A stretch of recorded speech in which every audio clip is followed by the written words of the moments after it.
Pila er et spil, som vi lavede for 20 år siden. Man er en bold, der skal køre igennem labyrintiske baner i 2D. Der er action og puzzle-spil-elementer og store, indviklede og meget svære baner. Ja, så er der også mulighed for undervejs at gå ind og spille computer i computeren, så man lige pludselig, i stedet for at se det ovenfra, ser det fra siden og spiller mere klassisk platformspil. Så det er et stort og meget varieret spil, og enormt svært. Vi arbejdede på Pila, mens vi gik i gymnasiet begge to. Jeg programmerede, og Jon har tegnet grafik, og i fællesskab har vi konstrueret banerne til det over en periode på 3 år. Kasper er jo programmør og mastermind bag det, og han påbegyndte det, og vi har så arbejdet sammen i forskellige konstellationer inden da med grafik og programmering og tegnefilm osv. Så jeg blev så meget hurtigt inkluderet i den her proces. Men i bund og grund var vi jo også bare 2 unge venner, der syntes det var sjovt at være sammen om at lave noget på computer, mens vi drak øl og hørte musik, som man gjorde dengang. Eller vi gjorde dengang. Vi mødte hinanden igennem vores forældre. Vores mødre kendte hinanden, og en dag var min mor på besøg nede ved Kaspers mor og havde mig med. Der gik jeg i 5. og 6. klasse eller sådan noget. Kasper var ikke hjemme, men han havde en Amiga, og på den her Amiga var der tegneprogrammet Deluxe Paint, som jeg godt kunne lide at arbejde på derhjemme, og jeg tegnede et klippelandskab med en fuldmåne, så vidt jeg husker, og lod den være på Amiga-skærmen til Kasper kom hjem.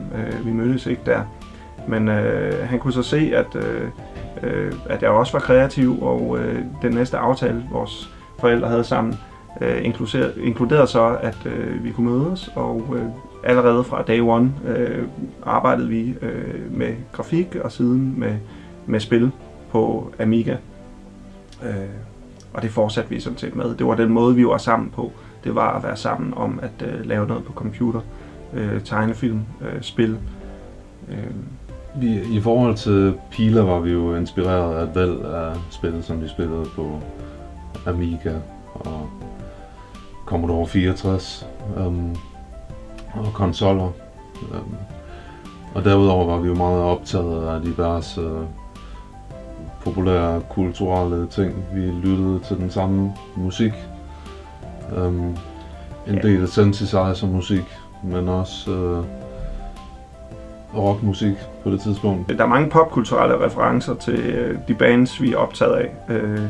Om det så er David Bowie, eller Pulp, eller Suede til Star Wars og Dune, og også nogle lidt mere fjollede referencer som The Simpsons og så videre, som ligesom var en del af vores univers og humor. Altså for grafikdelen jo allerede tidligt meget inspireret af og interesseret i Troldspejlet, havde den her sektion, der hed Pixels dengang.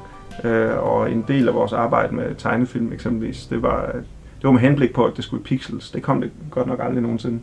Men så det var også noget, vi kiggede på og kiggede til. Jeg spillede ikke så meget. Jeg brugte primært computer til at lave musik og grafik. Kasper spillede noget mere og brugte den nok i højere grad til at programmere. Altså hvis man sammenligner Pila med andre danske computerspil fra den tid, eksempelvis Hugo og Guldkornsekspressen, så synes jeg, der er et væsentligt bedre og meget sværere gameplay.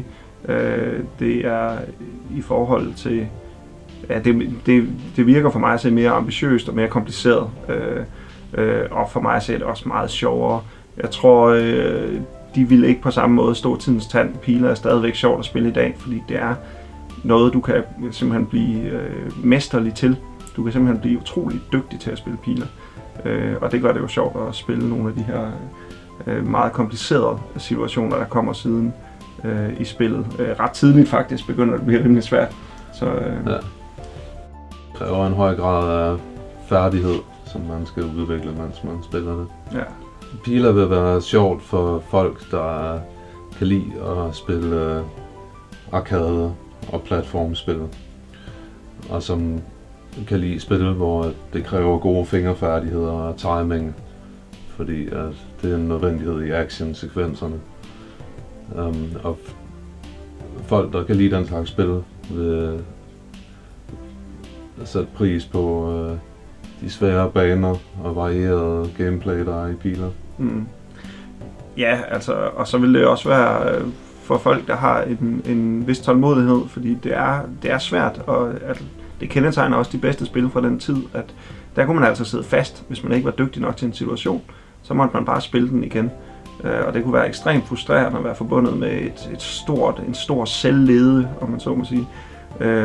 Men det gør jo så også, man kan sige, når man så endelig får besejret situationen og får mestret situationen, jamen det gør jo så også forløsningen det større. Og det er nærmest et element, der ikke findes i spil i dag, hvor man kommer meget hurtigere til belønningerne.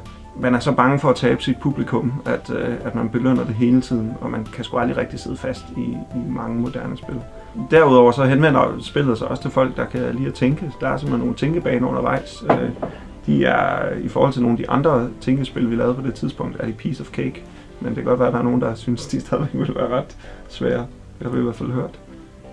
Vi lavede jo spillet for 20 år siden, og planen var, at det skulle fylde cirka en diskette, så det kunne komme ud med en af de her computerblade, der udkom på daværende tidspunkt, og hvor der ret ofte var en diskette med spil, eller med demoer, eller med programmer, eller sådan noget. Og der havde vi tænkt, at Pila skulle passe til det format.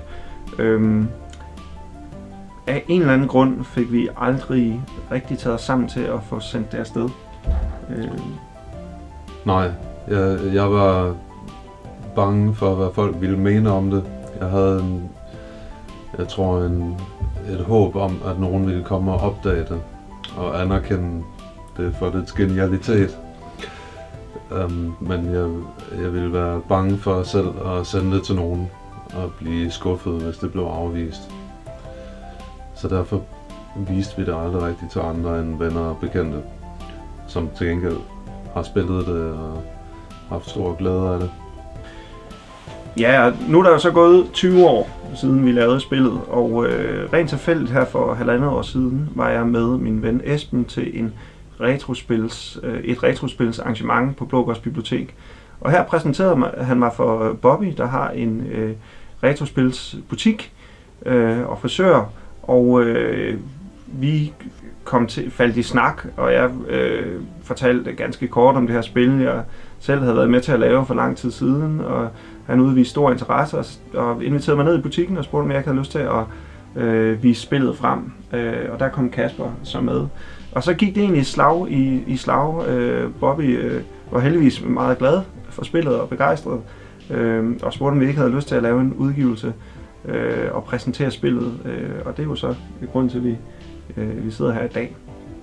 Det er fantastisk her 20 år efter pludselig at have fået mulighed for at udgive spillet, og at det får opmærksomhed fra en retrospils guru og alle de mennesker, der er blevet præsenteret for det i den forbindelse. Det er fedt, efter at det har været glemt så længe, endelig at få mulighed for at vise det. Jamen, vi er glade for, at spillet endelig kommer ud, og vi håber, at det kommer til at koste mange tårer rundt omkring i de små gamerhjem, fordi det er et hårdt spil. Det er et svært spil. Vil du ramme det en eneste gang, så dør du. Det er temmelig nådesløst.